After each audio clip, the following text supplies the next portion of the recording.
Hey, it's Barry. Hey, it's Brian. And it's Nate. And welcome to the Collecti-Bros podcast.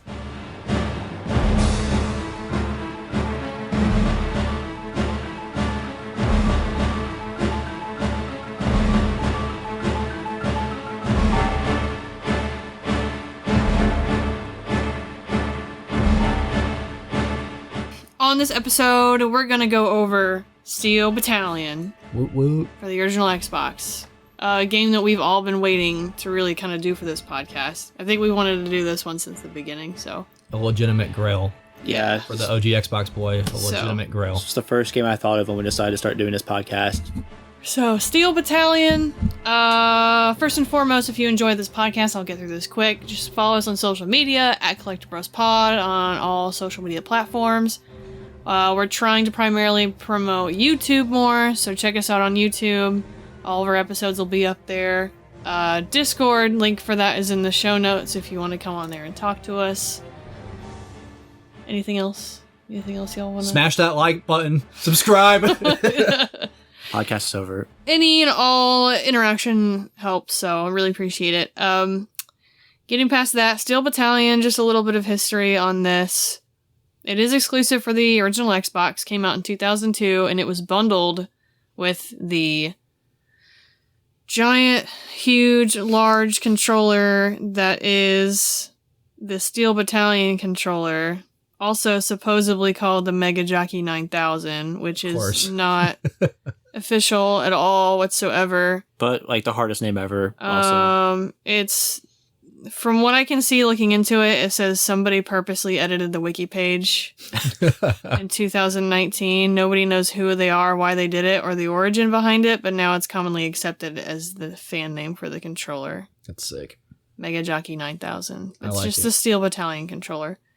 So Steel Battalion was sold with the game in this huge, gigantic box with the controller, and if you've never seen one, just go ahead and look it up now so you can kind of get an idea of what it looks like. But it is a 4-piece controller that includes 2 joysticks, a 3-pedal foot pad thing. I don't know. Foot pedals? Foot pedals, Yeah. something like that. Think like a car. 41 buttons on this thing, and LEDs that light up and flash, and levers that you flick, and latches that you flip open. And the joysticks got joysticks. And the joysticks have Well, one of the joysticks does. Yeah. analog sticks on the joysticks with buttons and just dials and all kinds of stuff. So this game is intended to be basically the closest you can get to a mech simulator. Yeah, so the controller's about 3 foot long. It's like... It's not 3 feet No, long. I literally just read the dimensions. It's 3 feet long. It's a big boy. I'll get a tape measure. So it was originally released just as Steel Battalion, and Capcom published it. Capcom also helped develop it. It was developed by Nude Maker, if I remember correctly, and Capcom Production Production Team 4, right? Capcom Production Studio 4. That's who it is. Previously, the ones that you may know they've done is Dino Crisis 2, which was their first game. Interesting. Devil May Cry. Yep. Resident Evil, and they made Steel Battalion right after Resident Evil. So some bangers. they're the primarily Resident Evil Capcom studio, if I remember it correctly. Interesting. Which is it's a weird spread. It was originally produced for... Well, it wasn't produced. It was made for the PlayStation 2 originally. And when the Xbox came out, they switched over because the Xbox was a beefier console. So they were able to get graphically what they wanted in the game. And multiplayer was released as a standalone secondary game, but you cannot play that game without this controller. You can't play the game without the controller. If you don't have the controller for this game, it's useless. You're not going to do jack shit in it. So if you ever find Steel Battalion as a disc by itself, it's not crazy expensive because it is just a complete waste of space without the controller. It's a pizza cutter. You can't even power your mech on without the controller. The controller is like really what makes this stand out. I have never seen and probably will never see another game that requires such a specific peripheral. Yeah. I mean, there's stuff that, you know, you talk about VR games need the whole VR kit for it, but it's just a generic VR kit that works for other things. Or you'll talk about stuff like racing simulators that need, like, especially if you get into the really heavy duty ones, you got the wheels and you've got interchangeable wheels and the shifter knobs and the pedals, but like you can use those for other racing simulators. Like this game needs this controller and this controller works for nothing else. You know what's interesting too? So like if you look at a modern game like Microsoft Flight Simulator, like it's a very in-depth simulator. They've made it to the point where it's like, yeah, you can spend your money and get a high-end plane controller, right? It still has less buttons than this thing does. And they've made it modernized where you can use a VR headset to compensate for some of those buttons if you hover over it and flip the switch. I agree with you 100%. There's never going to be anything where it's like you need such a dedicated beast of a controller for one specific game. Especially, go ahead, sorry. No, sorry, go ahead. I was going to say it's also funny talking about how this game requires a controller. The third entry in the series was the Kinect game. They took away the controller. It's such a weird parallel. Random thought that doesn't fit anywhere else. I'm sorry. Yeah, I was going to say as far as like how games are made now, like they would never take the adventure, like the risk and like the passion to create a game where it needs a dedicated 40 button controller. Like you'll never see something like this again. It's truly one of a kind. Even when games with big clunky controllers, this is like the clear standout to me. It is like a holy shit when you see it the first time, for sure. The other thing that was included in this was, I believe it was a 38-page instruction manual on how to use the controller. And the fun thing about the manual is it's not just a manual of like how to play this game or how to use the controller, but it goes really in depth into like battle maneuvers for the tanks,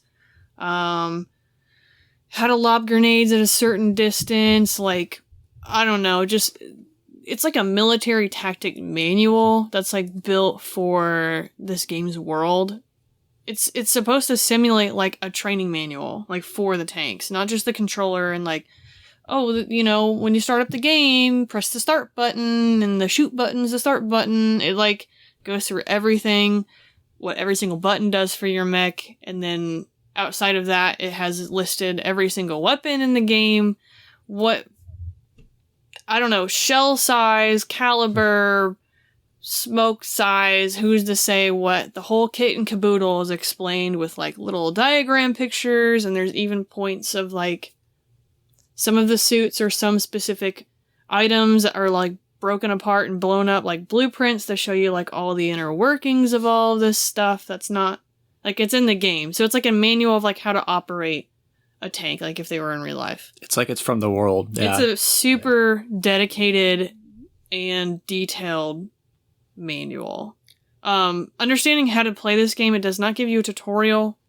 You pretty much like, you kind of have to just kind of sit in it and learn. They don't really teach you how to do anything in this game, and if you get there's PDFs of this like all over the internet. Thankfully. You can easily get a really high quality scan of it, but like if you want to try and play this game without having that manual or at least reading it the first time, it's going to be difficult to understand like what these buttons do. Like all the buttons are labeled, but then you're just like, yeah, try looking down. It's not like it's a 6-button pad. Like try looking down and being like, which side of the table is this thing on? Right. Yeah, it's very much like a simulator. It is not something you can just jump in and start fragging boys. Like it's like you have to power your mech on every time you like every level. I think it's one of the most interesting about this game. It's a fictional device that you're in, right? But don't get it twisted. This is not a video game. This is a simulator for if this device was real and you were at war with other mechs. It's definitely the standout for this game. Like there's no other bipedal, what do they call them? Bipedal tanks or vertical tanks out there. Super unique game. Everything about it.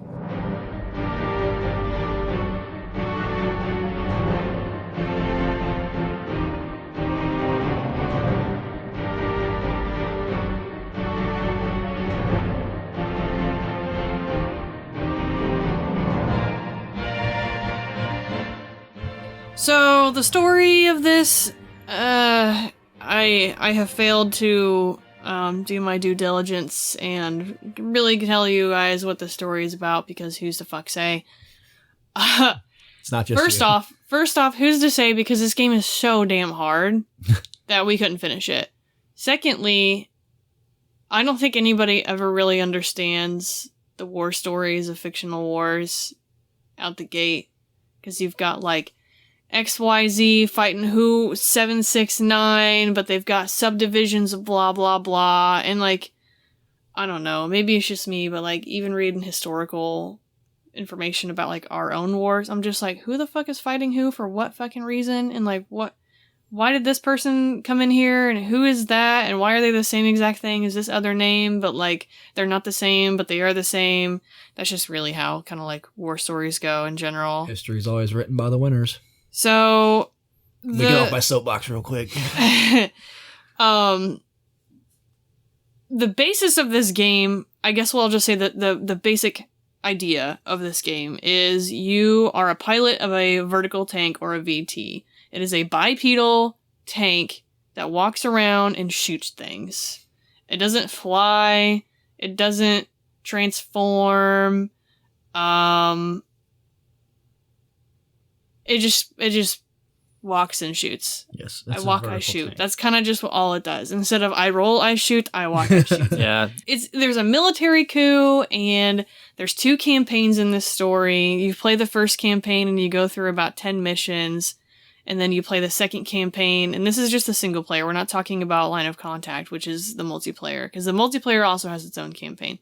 The single player has a total of, I believe, 23 missions across the 2 campaigns, and you can only access the second campaign once you finish the first campaign. It's kind of like Vanguard Bandits in a way, where once we played through that first campaign of Vanguard Bandits, it unlocks the ability to start the other version. I couldn't tell you, and maybe somebody else can answer the question of whether or not the second campaign is a sequel to it, or an alternate version, or it's a view of the other side. Is it a view of the other side? We didn't get there because we couldn't get past mission 4. No, thankfully there's cheat codes because we didn't get past mission 4. No, we didn't get past mission 4. There are free missions in the solo version, so I believe once you get through the campaign, you can unlock the solo missions to play over and over. Other than this being a mech simulator, it is also supposed to almost be like a pilot simulator too, in a sense that like you create a pilot and you go through this campaign, and a very specific thing about how this game works is there's an eject button, and if your suit goes down, you are supposed to eject as a pilot. If you do not eject, you die, your character data is deleted. So it is permadeath. The other way this kind of works is if you do manage to, your suit blows up, you manage to eject out on time, you're able to escape. After you complete each mission, you get a certain amount of money, and you use that money as your little military status to order new vertical tanks. And there's, don't remember the exact number of them, 20? It's like 20, I think, yeah. 20 or so vertical tanks to choose from. You've got light ones, medium ones, heavy ones. They all do kinds of different things. They all do the same thing. They walk and they shoot, but it's just kind of like mobility's sake. If you've got more armor, if you got less armor, if Different you can turn weight better. limits, Yeah, weight limits. How big of a gun you can put on there. I know this will kind of bleed into gameplay, which is fine, but each suit, if I remember correctly, you can equip 2 main weapons and 2 secondary weapons. Some of the secondary weapons are also utility weapons, so it's not just like I have a little gun. It's like I could have one little gun and a smoke. And then there's also fuel boosters, there's optional additional armor that you can put on. It just all depends on what suit you pick and what you have unlocked. It's pretty deep. It is very specific. And then there's so much to go over on this. Yeah, let me reiterate that this is a simulator. Yeah, it is a simulator. And honestly, like, the story is just kind of... I don't have a lot of information about the story because, like, if you look up any information about this game, people don't give a fuck about the story. No. They're here to pilot a mech and shoot other mechs. Yeah, the most you can find story-wise, like, maybe a paragraph explaining, like, there's 2 factions, their names, and then, like, what the year it's set in. There's not really even, like, a whole lot of why they're invading, but, like, Barry, you said it best. We're here to blow shit up. Do you have your Steel Battalion out on your shelf? The actual case? Yeah. Just read the back of the case. Alright, so straight from the manual, the story is, there's a prologue, and I'm just going to read it to you. That's about all the information you're probably going to get. I'll even read the back of the box. 10 stories tall and armed to the teeth, which there's no teeth on the mechs, but that's okay. In the near future, military unrest runs rampant, and you've just been promoted to chief pilot! !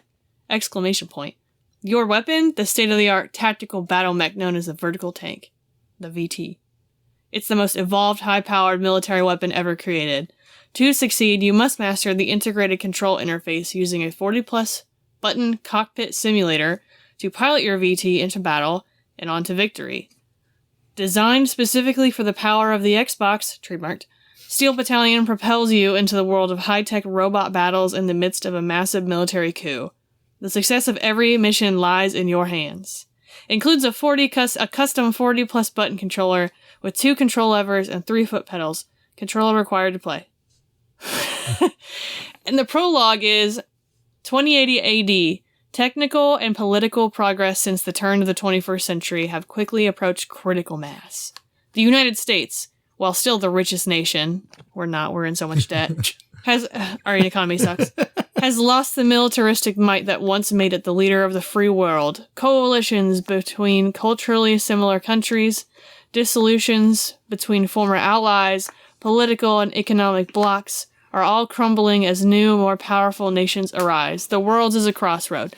Now, that's the most generic-sounding prologue I've ever heard in my life. Sounds kind of like the U.S. got broke, and other nations were like, "We're going to be the big ones." Bro, so it's I guess Metal Gear Solid 4.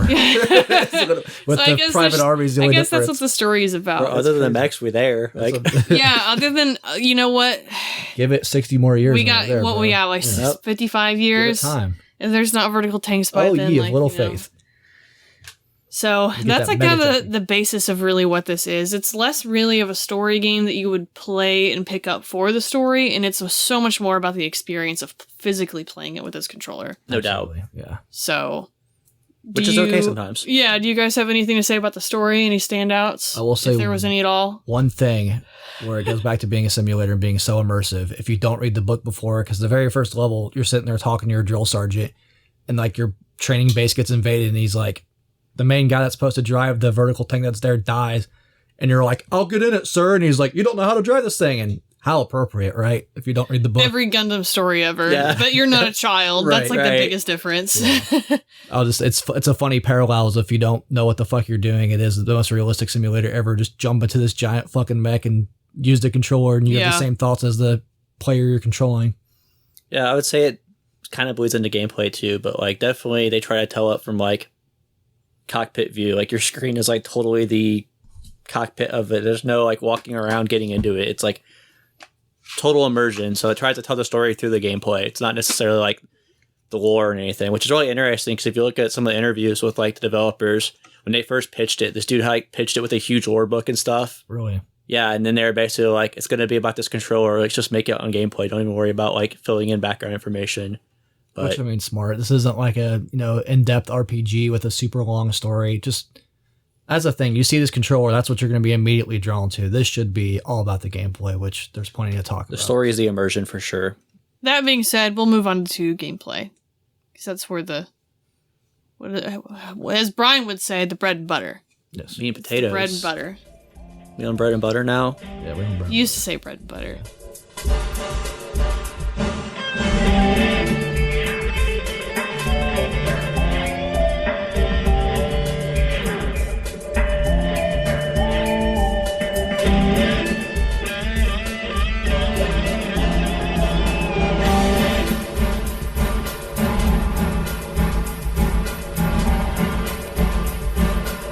Alright, so the game objective, we're just going to go through this book because it is the best way to explain this in a directly structured from way. the source. Directly from the source. Create your own pilot data, ride in a huge walking tank, and take part in battles. That's Pretty accurate. Riding in it sounds That's it. crazy. You're controlling it. Like it's not a bowl. You must clear the missions that are given to you and lead your troops to victory. Vertical They tank. should help. The VT, you'll hear VT a lot. VT is a vertical tank.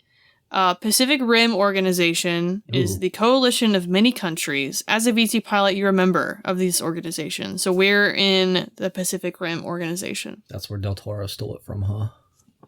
Must be. 7th Special Panzer Division, the strongest of the VT divisions. And you are a pilot in the 34th Special Panzer Battalion of this division. So it's Steel Battalion. We're in the 34th Battalion of the 7th Panzer Division of the Steiner Pacific Rim Organization. Y'all tracking that? Yeah. Okay. Steiner math, bro. Ooh. All right. And then the Haishi Dao, or called Barrage Island, is a man-made island between the Philippines and the Senkaku Island. Developed into a huge trading center, it suddenly declared independence from the Pacific Rim Organization and began attacking them. That's where it's set.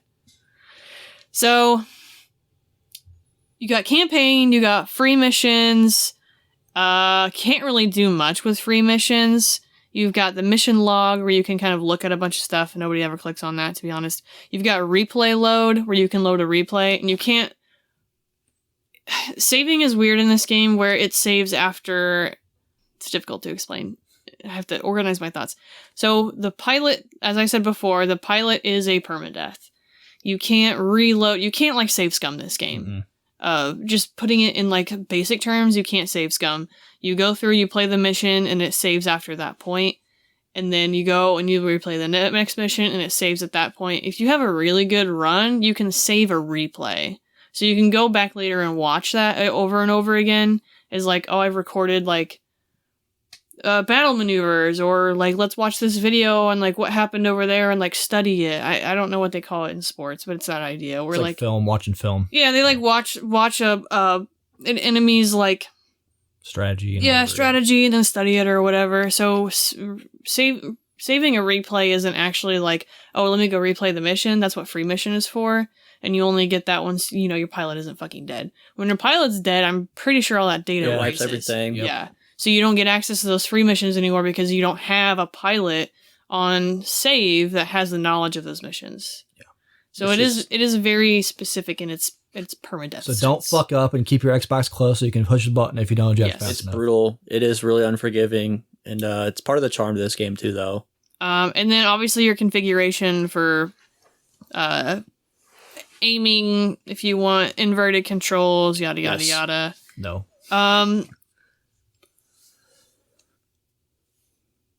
So you make your pilot, and before every single mission, you have a briefing of like what the objectives are. If you've ever played any kind of tactical game whatsoever, you're going to go through a mission briefing. You're going to go through your kit and caboodle of who's coming with you. In this case, it's yourself. It's not like you control a squad or a team of VTs. You just kind of control yourself, and then they can talk to you, but you don't really give out orders to anybody else. You can assist more than you can actually command. Yeah, you are just the grunt in a tank. You are not any kind of leader in any sense. You can, I guess, follow instructions and kind of, you know, sometimes it'll say, hey, you need to go one of two paths. You decide on which one you want to go. It's not like they're telling you have to go a certain route. There is an overall objective, but a lot of the times you can kind of figure out how to get to that objective. By dying and ejecting over and over. Yeah, pretty much. So there's a briefing you can go through. There are, the request reinforcements is for when you basically eject and you need to order a new tank. If you currently have a vertical tank purchased and you have enough money and access to other types, you can purchase another type and then switch between them. Mm-hmm. But once your VT blows up, you don't have that one anymore, and you have to buy another one if you want that same exact one. I don't really see... I mean, I guess there probably is a good reason of, like, switching between models, but, like, we didn't get that far to know. Yeah. So... it's challenging. It's after mission 3 is when you can start doing this. You kind of have to use, like, the pre-built... whatever it was called. Was it the Dominator or something was the first one? Yep. So you kind of have to use... And that's, like, cool. The middle of the road. Yeah, it was a balanced... balanced VT. Yeah. There are supplies. You can request supplies in the middle of a mission where if you've run out of bullets and you need to reload, you can request that. But if you did not specifically buy a resupply option before the mission, you can't ask them for resupply because you never bought a resupply. Right. Then there's some missions where you're so far into like enemy territory, they're like, we can't resupply you. Yeah. Sorry, good luck. And those are really fun. Yeah. You go through bullets in this game, like you blow up shit. You just shoot things, and most of the time you're not even close enough. Yeah. Like, to be honest, I was just like, fuck off, I use a secondary weapon because I have to be like right on them to actually hit with it. So, as far as VTs and supply sections and like the equipment and the weapons, like that's where a lot of the really specific stuff is. And I feel like it's likened a lot to Armored Core, especially the newer ones, where like there's so much editing involved and like you have to keep track of the weight, Your loadout, yeah. your loadouts, you have to keep track of the weapons, you might not have access to all of them. It's not as detailed and specific as, you know, modern now. Right. But I feel like Armored Core kind of did it the same as Yeah, pick your loadouts, pick your arms, matters, pick right? your like check your weight. Like you can't do everything. Mm-hmm. I mean, we just walk, so there's no like thrusters involved, but there is like turning speed or Well, there sure is. there's a lot of stuff. So you have to keep track of your maximum weight allowance. There's an average weight allowance where it's suggested you stay there, but you can go above it. You can hit the max, but you're not allowed to go over the max. So based on what weapons you choose, you can swap them out and be like, I want to be a little bit heavier, which means you're going to move slower and probably be more inclined to tip over. You don't want that. Arms, boom. There is a boombox, which I didn't really play with it too much. You get the boombox? Nate got it. Yeah. But you purchase a boombox and then you can listen to tracks while you're inside your tank. And it just plays over everything. It's Super not How helpful. Some of them are bangers, though. I will say, the one I picked was a banger. That being said, it's just played while I was dying and screaming the whole time. Yeah. The weapon selection, there are main arms, which is like your main weapons, which is like your big thumpy boys. Sidearms, your fuel tank, which you can buy and equip multiple fuel tanks, or if you like need to drop the weight and like move, you can drop the fuel tanks in the middle of the match. And optional armor, some VTs can have optional armor, some cannot. That's kind of like the prep. There is a communication key channel, and there are a set of buttons on this that you can almost like hot button or hotkey commands to. And so like in a sense, you're not really commanding units to do anything, but there are communication buttons that you can hit that suggest to your troops to like help you. There's a backup option. There's an attack, and disperse, and disengage. And I don't really know how effective they are, to be honest. But there are some options of like somewhat controlling what the other suits do. Yeah, there's like a full-on radio in your controller. I mean, they'll scream and talk to you, but They'll ask for help, and you can like tell them you acknowledge you're coming to them. I had a really mixed experience with like the AI teammates. Like sometimes they were like ultra badasses, and sometimes they were just the Three Stooges fighting with me. Yeah, running into you and tipping you over. My experience was just standing right in front of you as you're trying to line a shot up. So, They'd stand right in front of you, or they'd run into your side and make me hobble over right at the beginning of the I will say, I do match. appreciate how the back of the box said it's up to you, because it's very true, because your allies are completely fucking worthless. Yeah. So that's kind of like the basis of how this game functions on a gameplay level. That being said, it is very difficult to play this game. It's not forgiving at all. No. If you really want to play this game at a basis, you don't really need to touch the control buttons or the tuner. So there's a large chunk of buttons that you could just completely not use. The main ones you really want to work with here are all of your buttons that swap your weapons in and out. So you can only have one sidearm and one main arm equipped at one time. And if you run out of ammo or if you want to cycle them, there is a button on one of the panels that will let you cycle those. There's also a button, I believe it's in the middle panel, right? Yep. The middle panel will let you switch the main and the side, and then you have to reload on that as well. Yeah, There's not a quick based gun. There's not a quick button on the joysticks that will let you reload, which I think is stupid, in my opinion. Like, it would have been nice. You could have easily put another button on one of the joysticks of like main weapon reload on the right, like side weapon reload on the left, or something like that. Mm-hmm. It sucked to like be in the middle of trying to like a firefight and then have to like slap the fucking button in the middle to like reload really quickly. Look down, find the button. I gotta look down and find out where it's at. Yeah, if it was empty, the button would like flash. But if you're just trying to do like a tactical reload where you still have some in the mag, it was like, Right. I don't remember where. No. Oh shit! I'm wiping my windshields. Yeah, it would be like flashing, but like I'm staring up at the screen, and like if I look down to try and find the button, the next thing I know, I'll look up Because you're and dodging, I'm like falling, blowing up. yeah.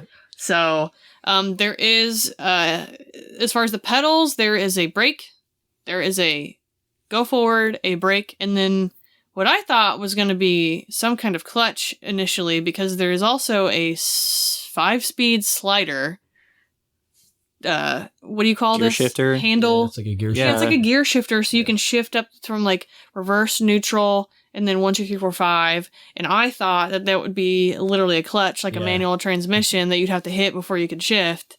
But this third little foot pedal is for a quick sidestep. It's like a little boost, which is super helpful when a rocket's coming at your face. So- Definitely changes the game dynamically. Yeah. You can boost, sidestep boost. I think you can go forward too a little bit, but like, why would you save it for a left and a right? Who's to say? I'm not a I scuttlebutted like with that jump a usually a lot lot, of trying to get fuel, out of yeah. dodge, just bunny hop. Yeah. So yeah, you pretty much have to like hit that gas button, and then you've got. There's a lot on this controller. You've got your 2 little joysticks, and the left one is going to turn your mech side to side, and then your right one will actually control like your weapons around. Like Oh your my main God, there's gun's so much. arm, yeah. Yeah, your main gun, like like your aim, your little reticle is gonna move around with that. There is a little thumbstick on the left-hand side that moves the screen around. So you've got.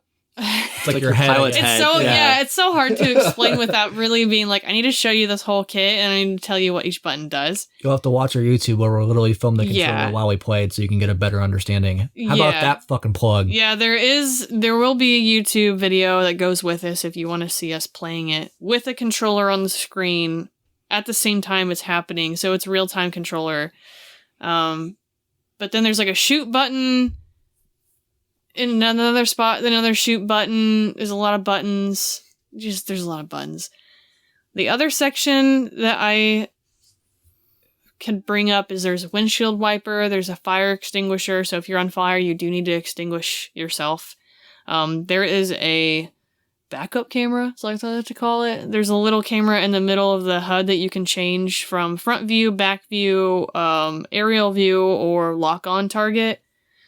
And then if you have a lock-on target, it'll kind of like zoom in so you can see it a little better, but it's on the bottom. It's really hard to see where the hell your health is on this because it's like on the main, it's not on the controller, it's on the main screen in a weird little section that you need that 38-page manual to understand where it is at. I don't know. There's so much on this. Is there anything I forgot? There's little switches, like when you get into the suit for the first time, you have to hit the start button. The start button will flash, and then it'll like... Well, first you gotta pull off your, what's it called? HUD. It's like no, cockpit. it's like you're locked into the unit that holds these mechs. You have to like disengage from that.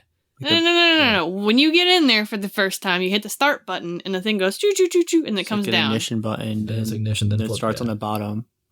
Dude, yeah, it's a whole boot up sequence you have to do every time you start the game. You have to hit basically. 3 buttons? So yeah, There's so many buttons I don't remember. right. All right, So so you on have to top, hit it's 3 like a buttons and then you hatch. hit start. Yeah, Okay, that's what what it gets you is, in the and then your hatch. shit Yep. comes down, and it's like boop, boop, boop, and your fucking controller lights up everywhere, and these little things come on screen, and you have to like flip these 5 switches. The 5 switches are literally only for starting the mech up. Yeah, it's like your oxygen and I stuff. don't know what happens if you flip them off while you're fighting. tried it. I didn't actually try it. Oh, Now yeah. I'm curious. But you gotta flip these little flip for just random shit, I guess. Satisfying AF, by the way. It is nice and satisfying when yours isn't broken like Brian's is. Yeah. Just one of just my oxygen. Just one. And then once you flip those, you have to wait for these little 5 bars to get all above a line where you can hit the ignition go button and it actually like boots up. And then that's when you can start going forward and doing all the mech stuff. So there's a whole startup sequence to this. It's the same every single time. The startup sequence doesn't change. Changes with the mechs. It's different for different mechs. I'll take your word for it because we didn't get that far. So, didn't get that far I at used all. a small mech once and it was identical, but yeah, there's more mechs than I used. The ones that we had access to at level 4, they were all the same. The display might have looked a little bit differently, but the startup sequences were all the same. Oh, that's a good way of putting it. Yeah, I guess it's just like there's like the last mech, there's like 8 bars instead of 4, but you have to time. It's basically like a timer. So the things are charging up, and then you have to push the ignition when they're all past a certain marker. Right. So like we're monitoring 4 or 5, and this last one there's like 8 or 9. You have to sit there and time up, but it's the same principle. It's just different display. Yeah. Same startup sequence. The HUD will look different depending on which mech you're in. So. And then you just kind of go around and you shoot stuff, and you could fall over, and if you fall over, you need to eject, and you could blow up, and if you blow up, you need to eject. Spoiler alert, you're gonna fall over. Drown. You can't go into deep water, and you need to eject. Just basically, if anything happens other than blame shoot stuff, you gotta eject. And there is a little plastic cover to kind of simulate, like, oh shit, flip the like you don't hit that button unless you need to get out. Boy, leave that shit open though. There's yes, leave the button open. It buys you an extra like half second, and it's because it is somewhat a tight window. If you're not exactly sure, like once you start seeing some of the stuff blow up, half the time I was like, am I on fire or am I blowing up? And I was just like, you see the stuff start to glitch out, and I'm like, that's when I need to hit the button. And I remember the very first time we played it a long time ago, we were never fast enough to hit the eject. Oh. So I left the flip cover on mine open. That was it. So what do you guys think about the gameplay? After I've spent 30,000 years explaining how it works. Go ahead, Nate. I think this is where the game definitely shines, and a lot of it's what you're expecting going in. If you're expecting like a fast, almost like an Armored Core, this is not it. This is very much, I'm glad they label them as tanks, as they're very like heavy, and it's a slower game, but I think the gameplay is the standout for sure. There's not really an experience like this even today. There's like, I know like Mech Warriors, probably the closest thing you can get to it, but without the cockpit and stuff, it's just not the same. This is like honestly one of the most immersive, if not the most immersive experience you can get gaming. Like even more than VR and shit, honestly. Yeah. So I think it's this is clearly what they designed this game for. It's like let's focus on the gameplay and this controller, and I think they absolutely knocked out of the park. It's a game that you're spending back in the day $200 to buy it. It's like you got your $200 worth of it because you just sit there and learn it, buddy. Because it's not one you could just have friends over, turn on, and start playing together. It'll kick your ass. Yeah, I put it in an inflation calculator before we started this, and the $200 retail price is $350 retail now. It's a console. Back in the day, you bought a game. It's still not even a console. That's true. Yeah, buy a game for that much, you're gonna learn how to play it, and I think this is very much edition. It's an old school approach, that they don't really do anymore. But yeah, I think its gameplay is like it's never too challenging where you're like, fuck this. It is challenging enough. Like I'm gonna sit here and figure this out, and you generally feel like it's your fault. Like it is. The hooks, learning how to pilot this thing, learning how to get through it. And there's a ton of trial and error. It is very like an old school hard game where it doesn't feel like it's cheap, but it does feel like it's going to kick your ass. And like you have to go in knowing that, I will say. Too, to second that point, I feel like the more time I spent with it, how rewarding it was being like, I am getting better. I am learning the ins and outs of this, controlling this tank. It's that's the most rewarding part of it for me. And I agree with you saying it's a tank. Like, the main gun you have is like a giant single shot round artillery thing. Like you got to think this is a mech, but it's a giant bipedal tank. And that's exactly how they describe it, a vertical tank. So even like aiming, how long it took me to get used to being like, all right, you're literally moving the torso with the right stick. And then I kept moving the thumbstick to like, look, it's an adjustment, man. But the easiest way to drive this thing is just think of it as a tank and don't turn too fast because you will tip. I tipped 4 times in a row once. I think I didn't really go faster than 30 miles an hour on a turn. See, that's where I fucked up. I was like, I want to see how fast this fucker can go. And I put it in the 5th gear. You did a Jeep Wrangler tip over. I Brandon shopped that shit, bro. Just fucking tip. But no, it was crazy. I will say it's like an adrenaline pumping game that happens. I think it works best when you are by yourself or you're in a one-on-one firefight or there are multiple units that you're fighting because you are fighting other bipedal mechs. And sometimes you'll fight trucks or tanks or buildings or gun emplacements. I think the real enjoyment of this game is like you one-on-one versus another mech, like of equal caliber. It's going to move around. You got to move with it. There is a ton of strategy in this, surprisingly, is like you've got to constantly move, but if you move too fast, you'll tip. There's so much give and take in this game, and finding that sweet spot of where you're going to succeed and where you're going to fail is super rewarding. I will say that the permadeath makes it is a kick in the balls, like 100%, because there's times where I feel like I was really progressing in the level pretty well, and then you're out of money. Then the guy, you don't even dying would be better. The army just says you're a broke bitch, and they demote you, and you can't do anything. I wish I remember the quote because it was so like dehumanizing, where he was basically like, "Have fun pushing pencils," and I was like, "Damn, yeah, something like that." Yeah. Damn, all right, like, yeah, I'm a war hero, bro. I've been killing boys, but all right, I guess I'll go push pencils. Like, just spent $350 on this. I guess I'll go push some pencils, but. I will say in the gameplay too, there was a decent amount of variety for not making it very far. Like the first mission we talked about, you're basically in the hangar and you kind of just learn on the fly because you get to fight 2 or 3 other mechs that are invading your base. And the second level was really cool. It was like the ocean. So you start out on like a aircraft carrier basically, and you walk out into the ocean and you're basically rushing a beach where there's like a walled encampment and then there's mechs behind it you have to fight. And then the third level is like, it lets you decide if you want to go under the water or over the bridge. I wish I could have experienced more of the levels, and I do want to play this more. Like, I will definitely check this out again.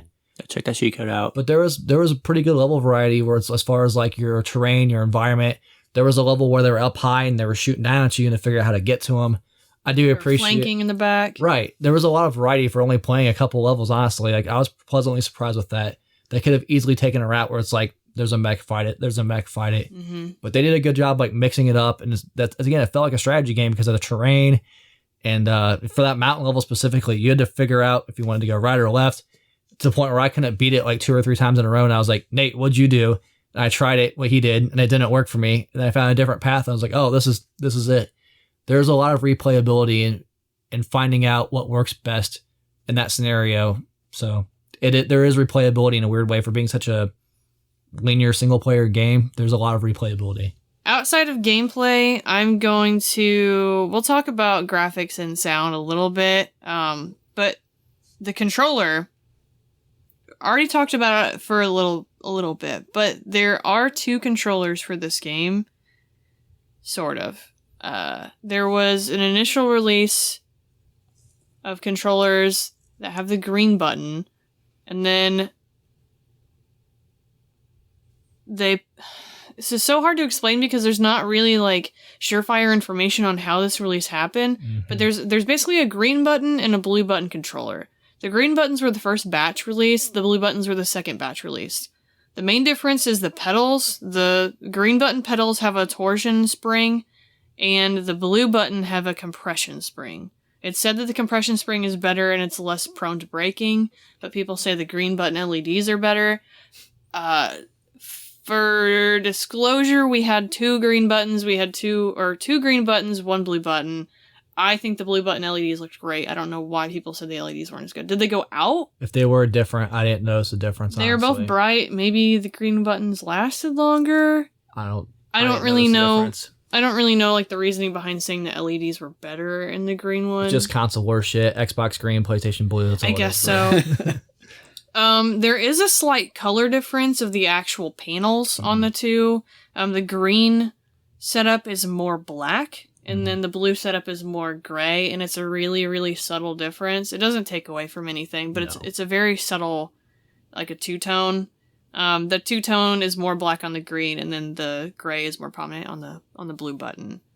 So it is said that there was 250,000 green units, and then there was 250,000 blue units. So there's 500,000 units total of released. Allegedly. The way this controller works too is it is in 4 pieces. You have to connect the foot pedal with a cord in the back, almost like a Genesis 32X. Yeah. Where there's other cords, even though they lock in together.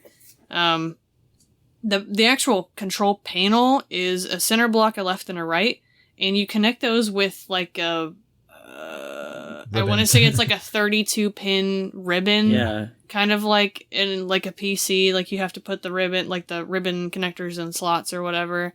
The biggest difference with that is the blue button came with almost like an additional shield over it, because mine had another shield that your guys didn't. Interesting. And then there's a little cover that covers up those on the bottom.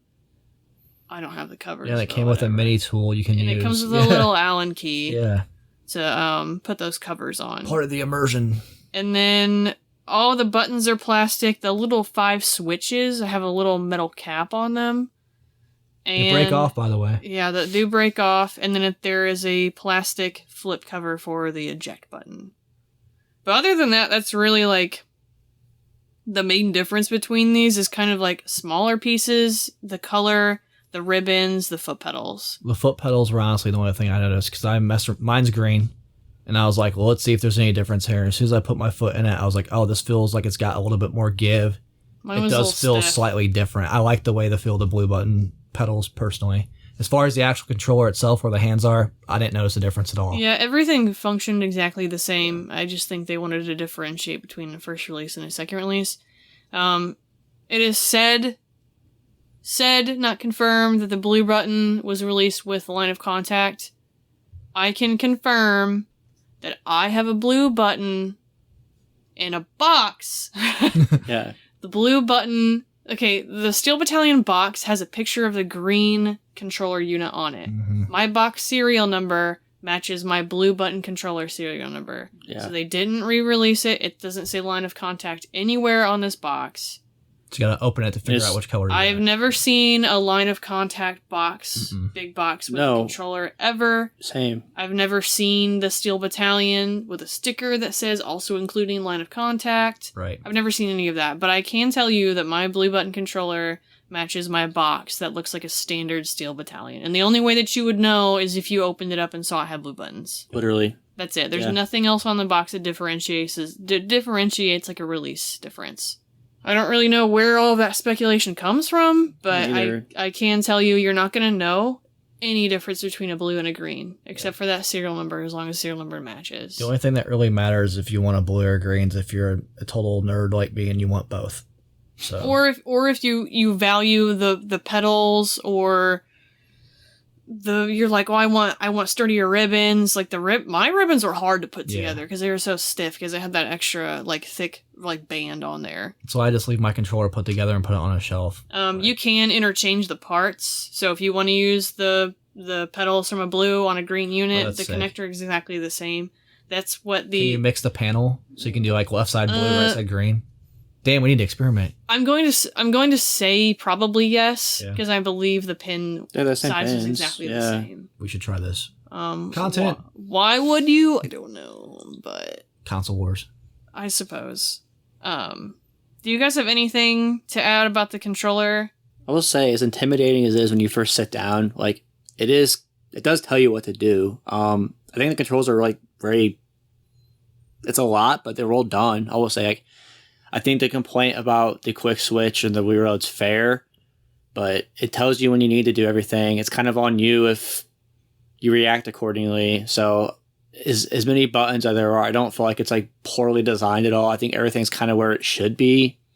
You can tell there's a lot of thought and care put into this controller. It feels very quality. It is obviously the main selling point of this game. But you can tell a lot of like love, care, passion went into making it for sure. No, honestly, it's a great controller. The build quality alone, it feels wonderful. It doesn't feel like a cheap piece of shit. Like I said, I do have a broken oxygen switch on it, but it's easily repairable. It's a big metal rod. I just have to glue to the pin. But this thing it's awesome. It is the star of the show. It knows it is. It lights up. It's in your face. It's so cool. Even just to see it, it's just like, it's still, I own one, and every time I see it, I'm like, damn, I own a Steel Battalion. Like, just seeing this controller is just like one of the coolest things in my collection, hands down. It steals the show. Everybody that sees it's like, what the fuck is that? There's nothing like it to this day. I don't think there's ever going to be. It is the star of the show. It's the star of the original Xbox. It's a crown jewel, whatever you want to call it. And just plugging it in, seeing all the lights go. Like, I got goosebumps the first time I saw it. I was like, whoa, this is crazy. And even every time, you boot it up every mission, you boot it up every multiplayer game. It's still cool. It's still fun every time. It never really got old. I will say, too, I don't feel like there's a bunch of wasted space on the controller for how big it is. Every button does something. Kind of like what you're saying, Nate. You got to learn when to do it, and you know when to do it because it'll light up and tell you. But I feel like every button has its use. It's not just there for show. Even like the extinguisher or the windshield wiping, you think that would be useless, but these things do kick up dirt and they get shot. and they'll give you hints like, hey, you should probably wipe your windshield, but it's up to you. Inevitably, whether to do it or not.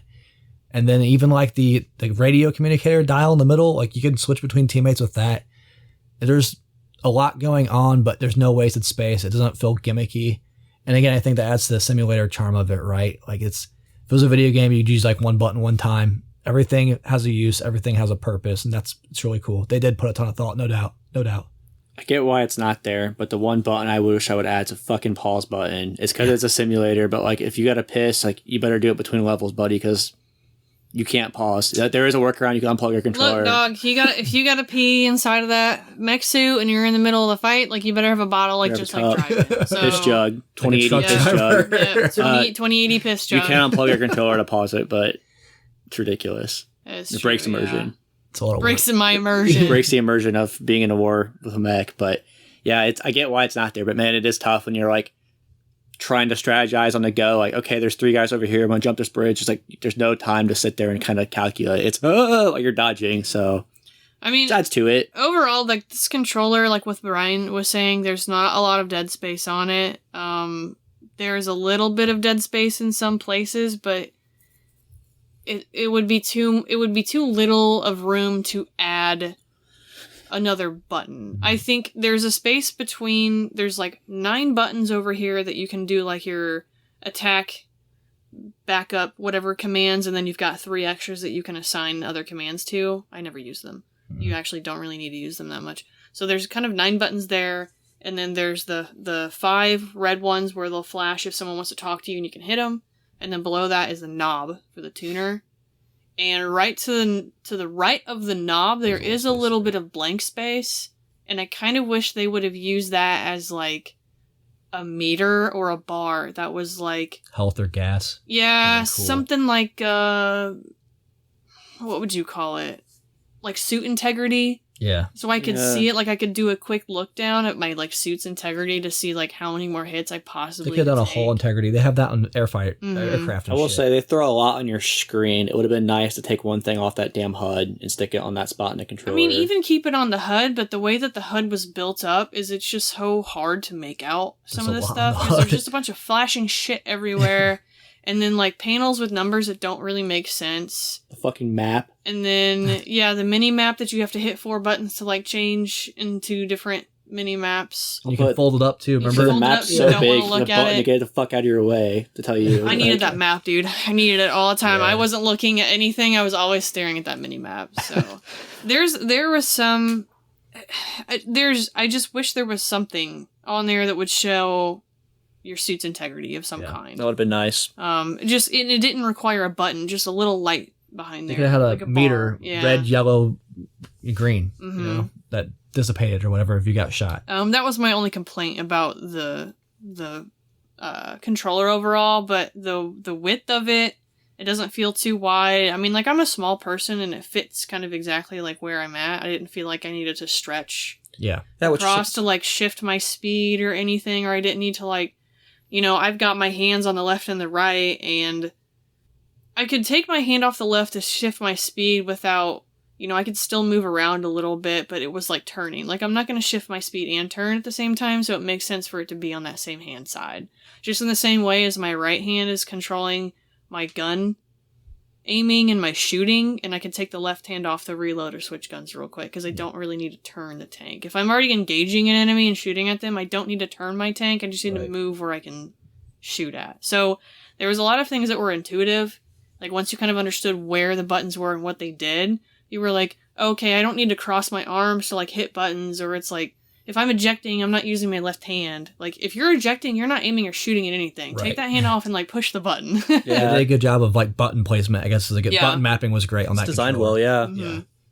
And you can tell they took their time to do it correctly, because it feels very, like, finished. It feels very quality, for sure. I do have one complaint, however. I do wish it was a little more weighted, or maybe it had, like, heavier, like, feet to hold on the table, because there's times where I was like upshifting and the whole controller would move. You were playing on a blanket too. Yeah, I think it has little grippies on the bottom. The things I do for you guys. Yeah, things I do for the stream. So you were playing with a blanketed surface. Did you guys notice on the bottom for the ribbons have a little like foot? Did you guys notice anything like that when you were shifting? Or no, we didn't play on a blanket. I was playing on a solid. We were also playing at a higher elevation than you.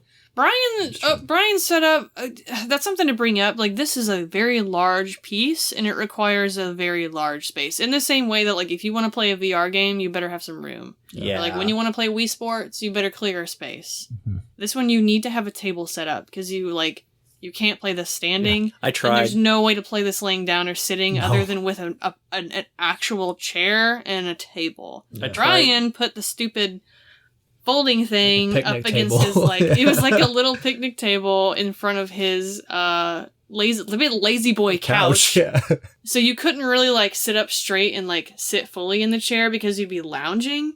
And then it's like what you really needed was one of those what do they call those little, like, couch trays? Like a TV dinner tray? Yeah, you need, like, that would have been perfect, you need, honestly. like, a TV dinner tray, like, but for the size of that, because then you could, like, put the foot pedal down where your foot would be. And, Custom like, build, bro. yeah, But the so... custom build one. It's a good time to bring up. I've never seen one in person, but I did see online that they have, like, they purchased a racing rig and converted to Steel Battalion armor, and it basically is like a sitting desk. You can put your... Is it an official thing? It's a or is it custom. It's, yeah. There's no official for it. This game was never arcade made for anything. Which, so like, people want to custom make, rigs for it. There's a lot of fine. people that have custom ones out there because A, it's more comfortable, and B, it is more immersive. But, like, yeah, make sure you have an appropriate space to play this. I tried playing the first level standing up, and I crashed in the hangar. Yeah. Like, and I've played this game before, and I was like, I have to sit down, bro. So it's I mean, I played standing up for the first one just to see if all my buttons worked, so I didn't have to commit to taking a chair downstairs. Yeah, you think you could convert an arcade cabinet? Because looking at it, like, I've seen people do it. Yeah, you could do like You have to get a wider one. Yeah, you could do like a standing outrun cabinet would probably work, or a sit down outrun cabinet would probably work. Saw someone use like That'd the be Star Wars perfect. the arcade game one. Yeah, damn. Imagine how cool it'd be to buy like an arcade one-up Star Wars or Outrun and That convert it. is so much money, though. I mean, it might be worth it. It's so much money. I mean, you also have to think, like, those styles, like, you can't really take that anywhere, too. Yeah. Especially if you've made it a permanent setup. Definitely. With, like, all of the internal hookups. It would be really hard to unwire and, like, take somewhere. I will say that's one thing that is cool about this, like, the fact that the controller the box is still big, but, like, it is portable. The box is huge, dude. The box is huge. And it is portable. Don't carry it by the handle. Yeah. It has a handle on it. But the box looks like an ammo can. Did any of our handles survive? Mine's intact. Oh, nice. I haven't lifted it by that handle since I bought it. I still have my handle. Yeah. I was the first one to buy this game a while ago, and I got it. I brought it over to Barry's house, and my handle snapped when we were carrying it around. So yeah, he literally was carrying it from the parking lot to my apartment, and it just boop right off. Should have known better. But it's valuable lesson for everyone else. Do not carry it by the handle. No. Just get your grippers on the side. I do like the design of the box though. Like you're saying, it looks like an ammo can. Mm-hmm. Like that's cool. Looks like a huge caliber ammo artillery can. shell ammo can. Giant. Yeah, it's like no an joke. ammo can that would be attached to the side of a VT. Yeah, that would hold probably 3 bullets without, like, with how long it is. It could be like a bullet that's like, the size of one of those. Holiday Tootsie Roll. You know what I'm talking about? Like the giant tube? the Tootsie Roll tubes that have little Tootsie Rolls inside. My God. It would fit like 5 of those before the. But to go buy those at Christmas and throw them in there, make them look like artillery rounds. So, if you guys don't have anything else about the controller. No, I mean the only thing is like I can't tell you enough how cool of a work of art this is. Like it's a beautiful controller. There's nothing like it. We've been over this 100 times. But the controller is 90% of this game, and without the controller, it is useless. Yeah, it's a completely different game without the controller. It'd be a very just run of the mill game with a mouse. Yeah, and keyboard. It would be nothing. It adds so much more to the game. I will throw a special shout out. This is my first time playing the sequel, Line of Contact. Yeah, LEDs go crazy in that main menu. Steel Battalion, obviously there's LEDs in it, but and the idle screen of the second game, you get the full Christmas show of LEDs, and it's really impressive. I will say the LEDs are super impressive. The main one on the first game, they kind of just light up. Yeah. But the Line of Contact has this crazy Trans-Siberian Orchestra. Yeah. Trans-Siberian Christmas lights set up I only plugged it in and was like, y'all need to come over and look at this. This is wild. It was pretty cool. I will say definitely super impressive. Get on YouTube and check out. There's videos of these things in action. Like, it's a sight to behold. And I will say it's completely different seeing it in person and holding it yourself. It's a once in a lifetime experience. I mean, you can go on YouTube, but you should go to ours. You should. Yes. So Link in the description. link in the description. We all three came together and played it in the same roof, which is pretty cool. Yeah, that was fun. The multiplayer does require line of contact. There is a campaign in. I'm gonna touch on it a little bit. Yeah. There's a campaign on line of contact, but the line of contact campaign is a multiplayer campaign. So just keep that in mind. It's interesting. There's multiple game modes that you can do in it too. I know that it's hard for people to meet up with this game, but there are very dedicated people to meeting up to play this. It's tough. What's that service called, Nate, where they restored the original Xbox I have Live? to look it up, but there's people that played on that. This game's very hard to emulate. It is impossible. Yeah. It's absolutely impossible. Yeah. There's people that have like bootleg controllers and stuff to try, but it's you still need like an actual Xbox. You need the actual like. There's servers now you can use. You're not using the official Microsoft servers are shut down. Like this is one Insignia. I can't think of it. This is one of the very few games that I think I will ever say you can't emulate this. Yeah, you can. I mean, like functionally, you can emulate the game. You're not gonna do anything. You're not gonna get past the main menu. You can't play this game on an emulation. Yeah, I don't really know the logistics of it, but I know like line of contact's even harder to get to run on emulation. Really. Mm-hmm. Which is the one that if you're playing with people, it's the one you want to be playing. Right. So, but yeah, there is a very small, like dedicated community still that gets to play multiplayer together. Like we did a system link to. I mean, there could well be a way to play this game on an emulator with the controller, but my point is you can't emulate this game without this controller. No way. Any way, shape, or form. Mm-hmm. There's no controller on the market you could ever possibly buy that would have enough buttons, even with paddles and mappable back paddles and blah, blah, blah. Like, there's not enough buttons to emulate anything in this. I mean, even if you were like, hold trigger and I get another set of 8 buttons. Multi-typing flight stick stuff. Even if you've got the two analog sticks, right? You've got a up, down, left, right, and the face buttons. You've got 8 buttons there. But even if you like clicked one trigger to change the button layout, that's only 16 more. And if you click the other trigger, that's only 24. So you've got 24 possibilities of face buttons, right? But you still need those triggers to like shoot things. Yeah. You can use the bumpers to like change some other things. Even if you get cute and add paddles, it's not enough, bro. Even if you're only equaling like 30 buttons. You need more than 40 to play this game. Plus foot pedals. And how you can do that thumbstick on top of a thumbstick. Yeah, how are you gonna do a thumbstick on top of a thumbstick? What was it like? Use the thumbstick and then use like a PS5 touchpad? Hold multi flight stick, N64 Rad Racer with like the circle. Oh my god, no, it would be crazy. It'd be impossible. Can't stress enough how vital the controller is to this game. Like it is the game. Let's just cut to shit. Like the controller makes this game what it is.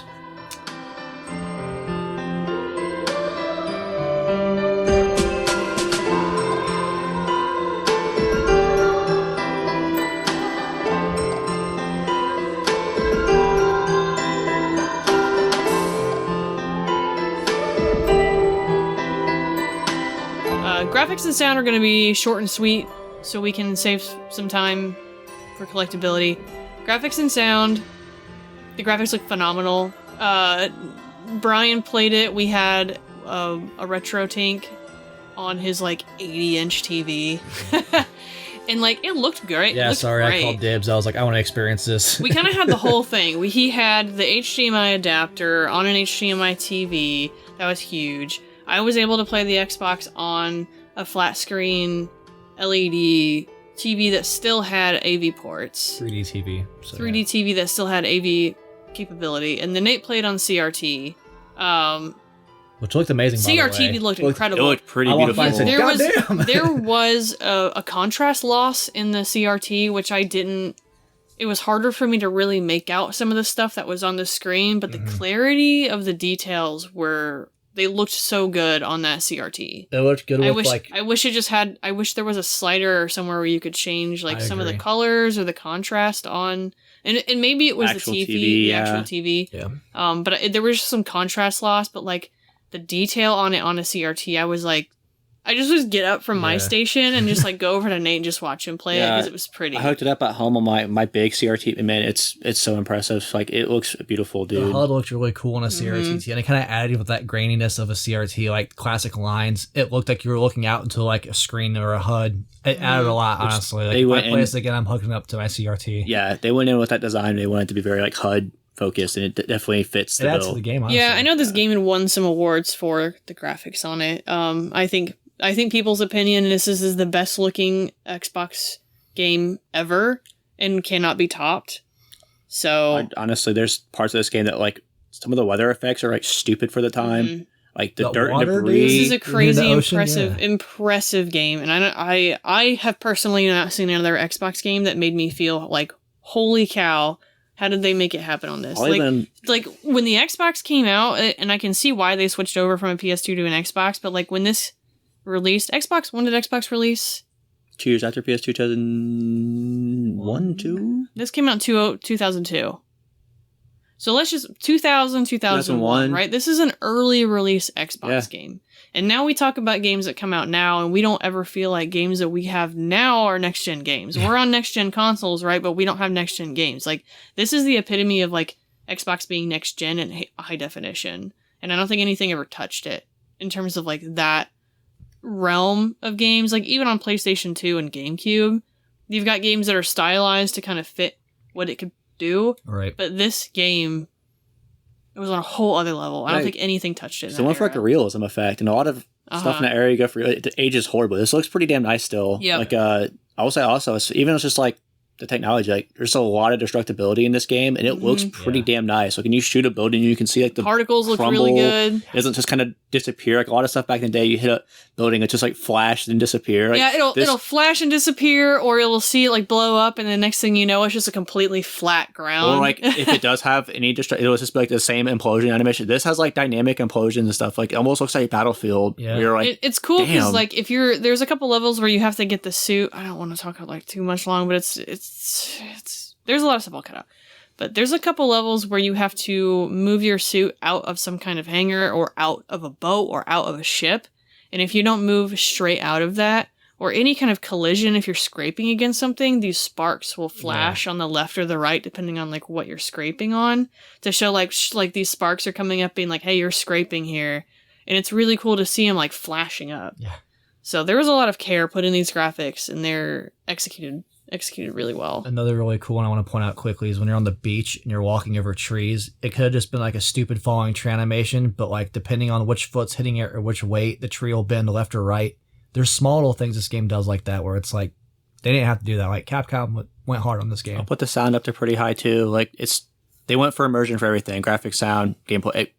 It all knocks it, man, out of the park with immersion. Like the sound's pretty damn good too. Like everything's beep bopping booping in your HUD, and the only thing I wish that this had was a headphone jack inside of the controller. That was like, okay, play this with a headset, and then you could like, I don't know, it would kind of do some kind of like dual stereo thing where you've got the sounds coming in like a surround sound, and then like the communications coming in would like sound a little bit different. That'd be so wild. I think that was like my biggest criticism with this one as far as sound, is I think the sound was good, but like for a full simulation immersion, I wish they would have put some kind of thing in to be like, plug your headset in. That would have been sick. Plug headphones in. It's a 3.5 millimeter jack. We have those in 2002. It's not like that was new. Right. So I kind of wish there was some kind of feed through for that. Sick. But I don't know if the technology was there for that kind of thing yet. Because even the voice, when the guys radio you, it sounds like it's a little bit louder than like the outside environment. It sounds like it's coming from the cockpit instead of like the outside. There is some really nice sound. Like when you shoot the main gun, it sounds like a huge thud. Yeah. And even like reloading, you can hear the shells fall. Like there's so many nice little details in this game. I think overall, like the best way to like wrap it up neat is everything that went in with like care and detail, and like they literally did it as far as sound, graphics, physics, gameplay, controller. Physics were really nice, man. They knocked it out of the park completely. This is an impressive game without like everything they built feels very like impressive. Yeah, it's creme de la creme. Honestly, it just adds to this whole package for me. Like this game is just such a unique timepiece, right? And there's still nothing like it today that even comes close.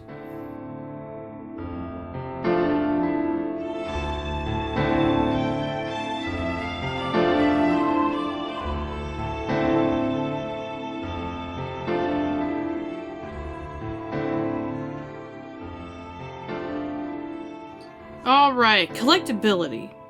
So, as I said before, this game came with the controller. So it's the big box, the game with the game case, and there is a game, like a case-size manual inside of the Steel Battalion case. And then outside of that, you've got the 4-panel, 3-panel, and pedal controller. The controller also comes with these 2 little plastic covers on the bottom, 38-page manual. There's some other things inside of the bag, like kind of like flyers or whatever that come inside of that. And it does need an Allen key on there. I guess if you lose the Allen key, it's not like an Xbox official Allen key. Not original. You could just buy another one. It's not complete. So as far as just the game, for whatever reason you want to buy just the game, disc only, $30, $35. Line of contact is about 40 to 50, maybe upwards to 60. In my panic and rush, we had one copy of Line of Contact, and so I called probably every store I could within like an hour and a half vicinity and only had one, and I rushed there and it was just the disc and I paid $45 for it and I didn't care. Do I want it? No. I'd rather have it with the case, but just for reference, Line of Contact, just the game, is between 40 and 50 complete. The normal Steel Battalion disc only is about 30. Complete with the case and everything, you're probably looking at 55. 40 to 55. The controller gets kind of a little weird. So if we're looking at recent sales, you've got a recently sold one that was 5 days ago, was the box, all of the controllers, the little clips, the inserts. As far as I can see, complete. It looks nice. It's got the handle. It's not crushed. It sold for $475 plus $50 in shipping. Not bad. Another one of just the controller and the game. No large manual, no box. Sold for $400 with $20 in shipping. Shipping that new and open box, and those were green button. Okay. You've got one that sold new in box for $650 plus $45 in shipping, and that one is like complete. Like, it's got the cardboard inserts that hold the case and hold the manuals. It's got the flyers. It's got all the plastic that goes over it. It's got the crushed corrugated shape things that go around the controller. Like, and it is blue button. Interesting. So this is like as complete and nice and probably minty as it gets. It's got the shipper box. Which does have dedicated Steel Battalion art on the side of it, by the way. The shipper box is like a specific I used to have box. one, pour one out.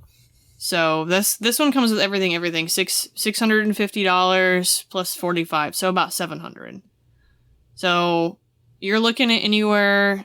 This one was just the controller and the game for $350. Rarely do you see them parted out. Just the controller, $300. Rarely do you see the panels parted out or the foot pedals. The foot pedals you do see parted out more. But not really. Not common, though, to see them parted out. Yeah. And usually, I've seen just the controller or just a disc, but never just like pieces. Yeah, it's never like just center panel or just right panel, because like you said earlier, like, if you don't have one part of this, it's all kind of, if you don't, like, why? I mean, like, I can understand, like, if you don't have one part, it's useless, and you probably want to sell off the parts that work to someone who maybe doesn't, like, hey, my center panel doesn't work for some whatever reason, or, like, it probably is easy to break the ribbons on the left or the right, and you need to get a replacement ribbon panel, but, like, the frequency of those coming up are non-existent. Yeah. Nobody ever sells any of the panels by themselves. It's just the foot pedals. And even then, just the pedals are expensive. I mean, you're talking probably $200 for just a pedal. Yeah, that sounds about right. Yeah. Because people know, and especially if you, like, depending on what pedal you have, that people want specific pedals. So, complete, you're looking at anywhere from $500 to $700, depending on how nice and complete it is. Disc only, you're looking at about $50 to $60. Pedal only is $200. Controller and disc is like $350, $400. This is the second most expensive Xbox game. The first one is NBA, whatever the hell, fucking platinum hits. I don't know what it NBA is. Ballers Platinum hits. Yeah, NBA Ballers ghost of Platinum ghosts. hits. If you want to talk about, is it worth it? I think, let's say, I'll be as unbiased as possible too. Full disclosure, I'm an original Xbox boy. This was forever my holy grail game just because it is an Xbox exclusive. There's nothing like it. It's super unique. I do need a blue button one. I've bought 2 copies of this game. I had a sealed one back when I had my store. I bought one for my personal collection. I've bought every copy of this I've seen, and if I haven't, Barry bought it or Nate bought it. So for me, full disclosure, this is like literally everyone throws that word grail around loosely, but this was my holy grail. That being said, this is the first time I played it. I literally waited to play it for this podcast and play it with you guys. I'm so glad I did. It's such a unique experience. It's such an interesting timepiece. I think from a just collectability standpoint alone, absolutely, yeah. There's nothing like this. The price has kind of remained and hovered in that area, that 500-ish forever. I only see it going up, really. The more people that play it, the more people that experience it are going to want one. Well, the older it gets, the more they break. Yep. Mm-hmm. It's really hard to say how many actually still exist. Yeah. You got to break it down. Like I think we said around $500,000, right? But then you think regional, like Yep. Suspected 500,000, but that Right. wasn't confirmed. right. And then you got I mean, like 3 regions for this game. I think Yep. it's more. The green button is so much more common, Yeah. so much more common This that is the only blue button I've seen in I'm person. not sure if it's even true that the second release had the same amount as the first one. right. I'm not buying it. Here's the one I've ever seen in person, Barry. I do know the first, as far as reports say, the first release did completely sell out. Yeah. So Yeah. there was apparently enough interest in a simulator mech for $200 at the time, which was a lot of money. Oh, yeah. For 2002, that's a lot of money, especially for someone to invest into an exclusive on the Xbox that just came out, and it was their Microsoft's first console. It wasn't like that thing was slinging around, exclusives that everyone wanted. Right. It was like Halo or bust, dog. Yeah. So Well, no I one guess knew what was coming for it, too. yeah, same deal. I guess if It's crazy it's if you come out so bought an early. Xbox and you bought it for Halo and you played Halo, it's like, oh, okay, like what else am I gonna play on this? Like Steel Battalion's kind of cool. And then I guess like you probably had the Steel like $200 because you weren't buying anything else except for Halo. That's the thing. You weren't going to go to Walmart and buy Steel Battalion. You know what I mean? Like, no. It's such a unique, crazy, interesting thing, and it fits my collection so perfectly. Like 100% definitive without a doubt. Even more solidified after playing it because I had such a great time playing it, even with how difficult it was and how frustrating it could be. Like, I can't wait to play this game again. Like, this is definitely one I'm going to hook up and play, which is crazy because, like, it actually takes work to set this thing up and play it. But, like, all I could think about after playing it was, after you guys left, was like, damn, I want to play this again. Like, damn, I want to beat that 4th level. I had such a blast playing this, and it exceeded my expectations, quite frankly. Like I said, this is my grail. Like, this is, most people that say that, they get it, and it's like, oh, what's after this? It's like when Brett Favre won a Super Bowl, he was like, this is it. I didn't get that feeling after playing this game, and after owning this game, 100%, yeah, this is worth it. There's nothing else like it. That's the thing. Like, it's a centerpiece of your collection once you get it. Like, even if you're not an Xbox person, Barry, I know you really wanted one too. Like, there is just nothing that compares to this. Absolutely nothing. So, from a collectible standpoint, from a gameplay standpoint, I'd say both ends. I'm not your finance guy. It's hovering around that 500, which is a lot of money. Like, don't get it twisted. It's a lot of money. But it's kind of stayed there, right? It hasn't really gone up, and I think in the future this has a ton of potential to go up. So I'd say worth it. No questions It's asked. definitely gone up, and Not like a crazy amount, though. Even after the big boom of COVID, it was still hovering around that 500-ish. I'll put it this way: I bought mine about 7-8 years ago, right? 7 years ago, Mm-hmm. $200. it's $250, but you got a discount. But $250 is what it was. Yeah, My sealed copy 4 years ago was $500. I right. bought my open box copy for $500. So All right, so here's what I can tell you. For 4 years, right, from 2016, and this is complete. These are complete prices. From about 2016 to 2020, it consistently stayed about $250 complete with the exterior box, goddamn. with everything. Okay, It never would mind, I'm wrong. it would hit like a dip. There would be like a dip of one to go down to 150. There would be a higher one of like 350, but that still averages out to about Sure. $250. Mm-hmm. And that was a solid 4 years. I mean, before 2016, it was, 150, 125. But it really, like, between 2018 and 2020, it really stayed steady. And then 2020 hit, and it had a little jump, obviously. Everything did, yeah.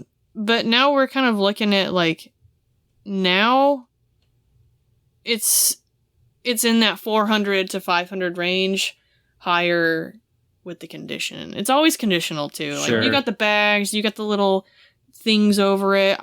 There's a lot that can go wrong with this game as far as buying it. Like, the outer boxes I've seen, thank God all of ours are pretty nice. I've seen some just beater, destroyed outer some boxes. Shitty ones. I mean, like, my box is sun faded and the lid doesn't really stay on that great. I mean, it's intact, but it's not like a pristine, crispy box. My handle's in the box.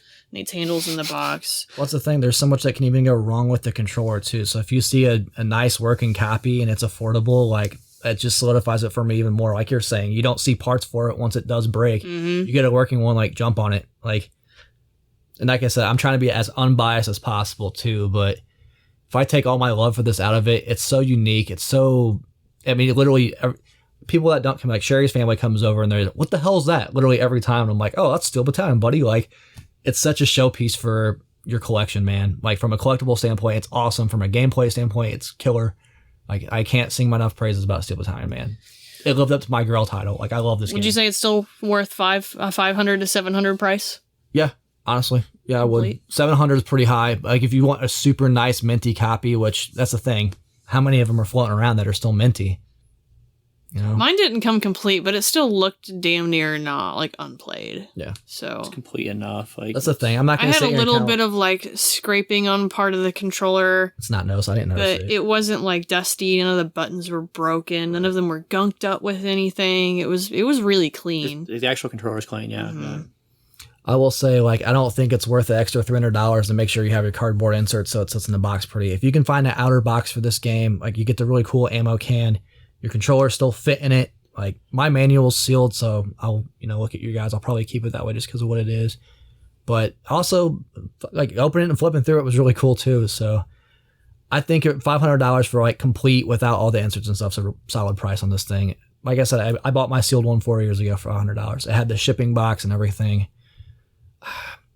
Sealed, I think, is pretty ridiculous for this, even though there I aren't. couldn't even tell you how much these go for sealed. I don't even know. There was one graded copy that sold, which, could you imagine this What thing do you mean a encapsulated? graded copy? No, What does it even mean? There's no picture, but could you imagine encapsulating this big bastard? My thoughts overall is, like, if you're shopping for Steel Battalion at this point, you're not a casual gamer. It's not something that you kind of do as, like, every once in a while. Like, if you're looking at, I want to play Steel Battalion, I want this in my collection, you're already, like, dropping money on shit. It's not, I just started collecting Xbox.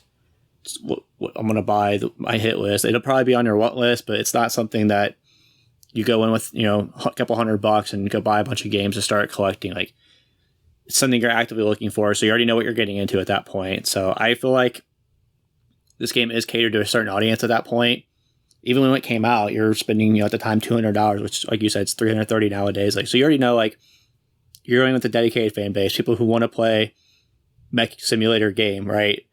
So I kind of take out the point of, like, is it worth it as far as a general audience? Like, well, no, it's not a lot of games that are worth $300, $500, but, like, people who are actually collectors, people who are actually trying to play something unique, yeah, I would say this is worth it overall. To this day, we don't have anything like it. It's built with super quality. It's kind of something from a bygone era when a company as big as Capcom was willing to take a risk, do something kind of out of passion instead of, well, is it going to, sell over 10 million copies or it's a bust, There's nothing like it. There'll never be anything like it again because we're just getting in more and more of this game couldn't have made that much money, dude. Even if they sold out like all the initial units, like, this game couldn't have been super profitable. Like, making this controller R&D wise alone had to cost a small fortune. Being someone who, I've said it before, like, if I had to get rid of every game, this is the last one I'm getting rid of. In my opinion, like, it's the one I know. I would if something happened where I had to sell everything to pay for everything, this is like the last item I own out of everything I collect that I would get rid of. This is like my favorite thing. And this was the one that took me, like, as soon as I made the decision to start seriously collecting games, I was like, man, fucking Steel Battalion on the original Xbox is like the one. So to me, it's worth it. You're already past the point of casual collecting if you're going after a Steel Battalion. So, like, if you're willing to spend $500 on a game, like, there's worse things you can do than buying Steel Battalion, I think, honestly. There's stuff that's going to fluctuate. And you need the controller and stuff to be very. So I think if you just want to play it, $300 there's worse shit you can buy for $300. You can buy an Xbox Series X or a PS5 and be disappointed. I don't know. To me, it's just like, why would you, I don't know, why would I buy Mega Man X3?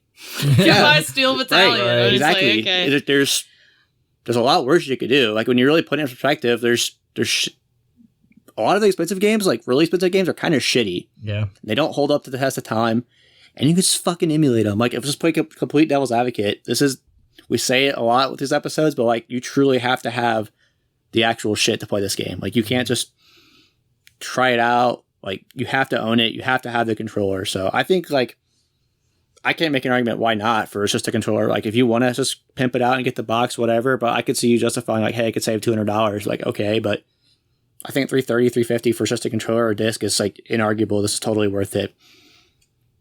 I want the box. I'm glad I have a box. I passed on this several times without a box. Yeah, I was about to say I lied. I passed on one that did not have the box. I think it was like $400. Yeah, this is. I think I was with one of you guys when we saw it, and I was like, "Do you guys have the box?" And they were like, "No," and I said, "No, yeah. I want to see it." Yeah, it's one of those games where I was like, I already committed to purchasing this game. Yeah. So it's like, what the hell is an extra $200 at this point? You know, so. I mean, I'll make mine short and sweet because we don't have a lot of time. Yes, it's worth it. It's all the experience. You can't emulate it. You literally can't do anything without this controller. I'm a big mech fan, so if you're not really like into this kind of thing, it probably isn't worth it. But I could not.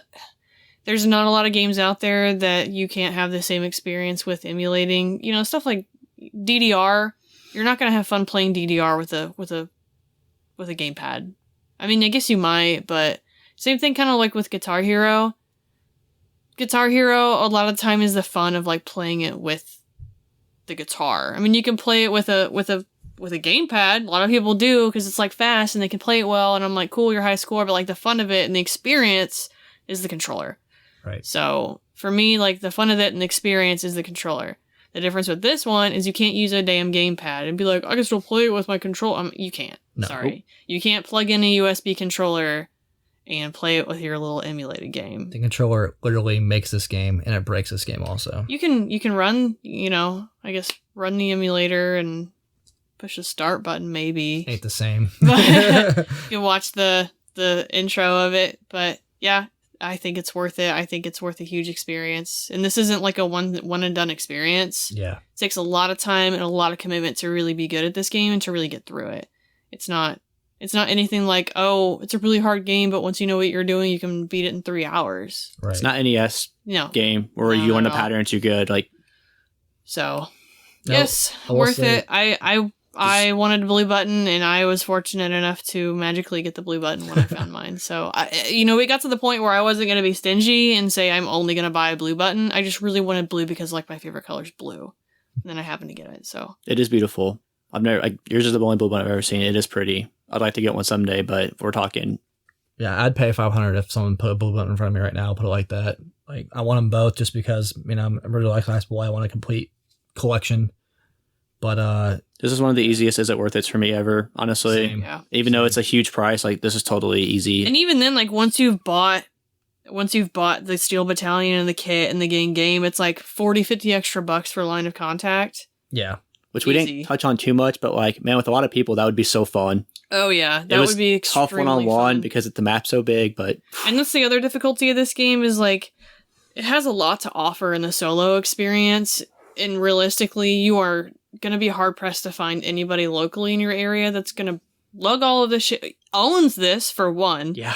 It's going to be hard-pressed to find people locally who own it and will be willing to lug it regularly to play with you, especially in a smaller environment, because like when you just play one-on-one suits, it is kind of boring after a little bit, but like if you think about throwing in like 20 people, it probably would be awesome. Finding 20 people is the difficulty, and it's like y'all gonna do it once a year when you guys drive across the country to do it. So yeah, there was a Comic-Con here one year where I saw like a room, I didn't have a copy yet, but I was just like watching from the window, like, like I wanted to play it so bad, but the rain's hitting in the background. Yeah, I was like, this looks amazing. So I didn't own one back then. But that's it for Steel Battalion. All in all, totally worth it. Kit and caboodle, box, no box, controller, just game, worth it. What do you guys think? Hit us up on Discord. comment on the video, see us fall over in the suit. Next up, what is it, Nate? Next up, kind of tying this Steel Battalion for myself, talk about white whales and collecting, things that have eluded you, things that are the bane of your existence. Just kind of sharing some collector stories. You know, it's what this podcast is mainly about anyway. So we wanted to share some personal tales of the ones that got away, the ones we're still chasing. Just kind of go over as the collector side of things. Thanks for listening. Stay oppressed. Pew pew in the mech suit. Stomp them. Till next time. Eject out of here, Barry. Hit that like button. Smash the subscribe button. Smash! I'm smashing that eject button, boy. Bye. Bye.